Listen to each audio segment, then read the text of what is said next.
Britain and America have again warned Russia of devastating sanctions if it invades Ukraine. The Foreign Secretary, Liz Truss, says the UK will this week unveil a range of sanctions legislation that she says would leave nowhere to hide for Putin's oligarchs. Moscow has deployed around 100,000 troops near the border with Ukraine, angry that a country once part of the Soviet Union is now seeking much closer ties with the West. Boris Johnson is due to speak with President Putin and visit Eastern Europe in the coming days and is considering doubling the number of British troops deployed in the region.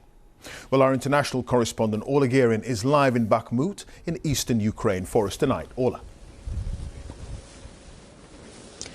Well, Clive, amid the crescendo of international concern about a possible invasion, there are particular fears about this region. Rebels backed by the Kremlin have been battling the Ukrainian government for years here in the east. Now, today we were given access to the front lines in this conflict, which are static but still deadly. Ukrainian troops told us they are ready for a Russian invasion if it comes. One said, "It will be hard for all of us, but we will stand our ground." On the frozen front lines of eastern Ukraine, it's head down in the trenches to avoid sniper fire. Maria is following in the footsteps of her military father. She keeps watch for the enemy, separatists backed by Moscow, who seized territory here 8 years ago. If Russia invades, she'll be facing far worse. Do you believe the Russians are coming?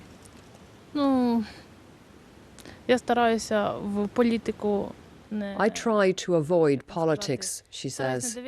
I try to avoid watching TV. Psychologically, I try not to worry too much.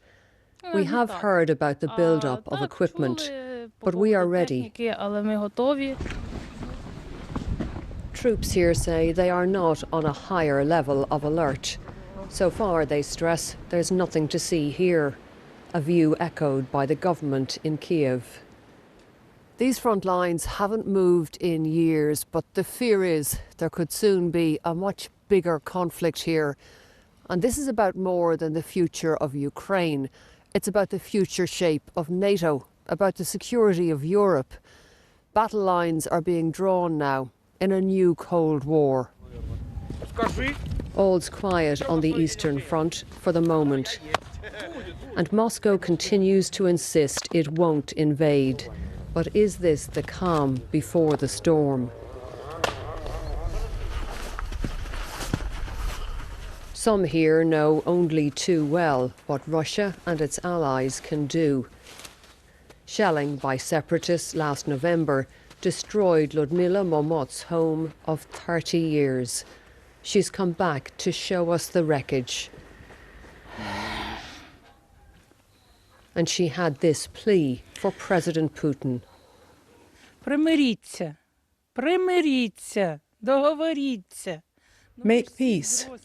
Reach an agreement. You're all adults, educated people. Make peace so that people can live freely, without tears and suffering. Не плакали і не страдали. This might be just a foretaste of what's ahead. The international warnings are stark. President Biden says a Russian invasion would change the world. Only Vladimir Putin knows what's coming in his modern-day version of war and peace. Orla Guerin, BBC News, Eastern Ukraine. Well, our chief international correspondent, Lise Doucette, is in the Ukrainian capital of Kyiv.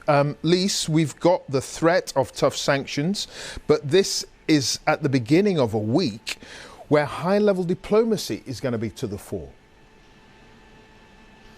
Yes, well, Boris Johnson says he's heading this way to accelerate diplomacy and send a stark message to Moscow.